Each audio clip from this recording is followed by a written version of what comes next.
அழிவுக்கு முன்னானது. அழிவுக்கு முன்னானது அகந்தை, விழுதலுக்கு முன்னானது மனமேட்டிமை. அகந்தையும் மனமேட்டிமையும் உள்ளவர்கள் சீக்கிரத்தில் விழுந்து விடுவார்கள். தன்னைத்தானே உயர்த்துகிறவன் தாழ்த்தப்படுவான். இது தேவனுடைய நீதியான பிரமாணம். பார்வோன், செனகரிப், நேபுகாத் நேச்சார் ஆகியோர் அகந்தை உள்ளவர்களாகவும் மனமேட்டிமை உள்ளவர்களாகவும் இருந்தார்கள்.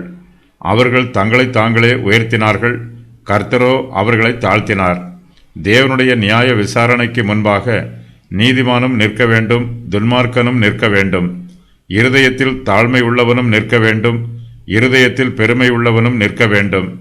தேவனுடைய நியாயாசனத்திற்கு முன்பாக அகந்தையோடும் மனமேட்டிமையோடும் நிற்கிறவர்கள் அழிவுக்கு அருகாமையில் நிற்கிறார்கள். இப்படிப்பட்டவர்கள் தங்களுடைய அழிவை தாங்களே தேடிக்கொள்வார்கள். விழுதலுக்கு முன்னானது மனமேட்டிமை. தங்களை தாழ்த்துகிறவர்களுக்கு கர்த்தர் கிருபையை காண்பிக்கிறார். இருதயத்தில் பெருமை உள்ளவர்களுக்கோ கர்த்தர் எதிர்த்து நிற்கிறார். கர்த்தருடைய கிருபை இல்லாமல் நம்மால் ஒன்றும் செய்ய முடியாது. மனத்தாழ்மையாய் இருப்பதே நமக்கு நலம். இருதயத்தில் பெருமை உள்ளவர்களுக்கு நாம் பயப்பட வேண்டிய அவசியம் இல்லை. நம்முடைய இருதயத்தில் பெருமை இருக்கும்போது அந்த பெருமையை குறித்து நாம் பயப்பட வேண்டும். நம்முடைய பெருமை நம்மை அழித்துவிடும்.